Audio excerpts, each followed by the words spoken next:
কুলতলির দিকে নজর রাখি। কুলতলিতে পলাশ সর্দার মৃত্যুর কিনারা করল পুলিশ। গ্রেফতার করা হয়েছে এক প্রতিবেশীকে। অর্পণ রয়েছে আমার সঙ্গে। অর্পণ, কখন গ্রেফতার করা হলো, কিভাবে পুলিশের জালে ওই প্রতিবেশী?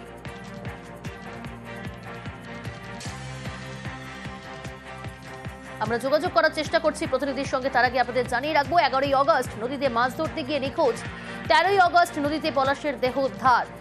আর এই ঘটনায় প্রতিবেশীকেই গ্রেফতার করল পুলিশ। প্রতিবেশীকে জিজ্ঞাসাবাদে রহস্য ফাঁস। দীনবন্ধুর বাড়ি বিদ্যুতের তারে ঘেরা, সেই তারেই বিদ্যুৎস্পৃষ্ট হয়ে পলাশের মৃত্যু। বাড়িতে পলাশের দেহ লুকিয়ে রাখে দীনবন্ধু। রাতের অন্ধকারে দেহ ফেলে দেয় নদীতে। জয়নগর স্টেশনে আত্মহত্যার চেষ্টা দীনবন্ধুর। পুলিশের জিজ্ঞাসাবাদে এই দোষ কবুল।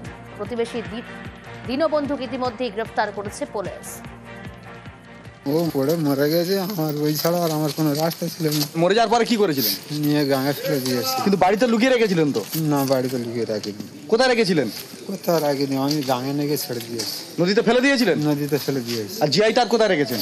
জিআই তার আমার দাওয়ায় রয়েছে এখন। অর্পণ রয়েছে আমার সঙ্গে। কিভাবে পুলিশের জালে অর্পণ দীনবন্ধু পয়রা? পুলিশের প্রাথমিকভাবে প্রথমে যখন মৃতদেহ উদ্ধার হয়, পুলিশের বেশ কিছু সন্দেহ হয়, কারণ বেশ কিছু শরীরে আঘাত ছিল।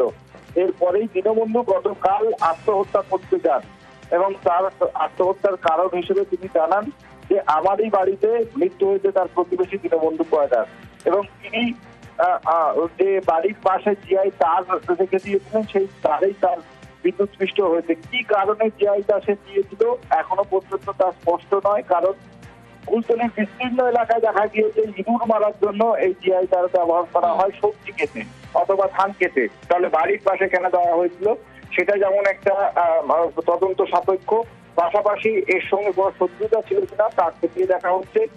আজ ধৃতকে বারুইপুর মহকুমা আদালতে তোলা হবে।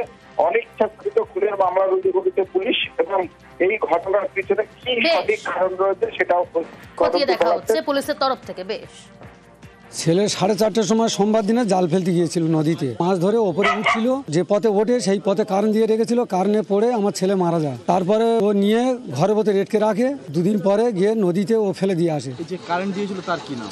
ওর নাম দীনবন্ধু বড় পয়রা। কি চাইছেন আপনি? আমি ওর সাজা চাচ্ছি, বড় ধরনের সাজা যেন ওর হয়।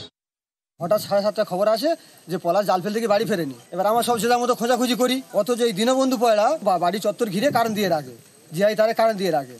এখন ও জাল ফেলতে এসে কারেন্টে পড়ে, ওখানে ও যখন কারেন্টে পড়ে, এবার দীনবন্ধু পড়া সেই বডিটাকে এই ঘরের ভিতরে লুকিয়ে রাখে। কাউকে বলেনি, কাউকে স্বীকারও করেনি যে বডি আমার ঘরে আছে। যে কারেন্ট দিয়েছিল তার কি নাম? দীনবন্ধু পয়রা।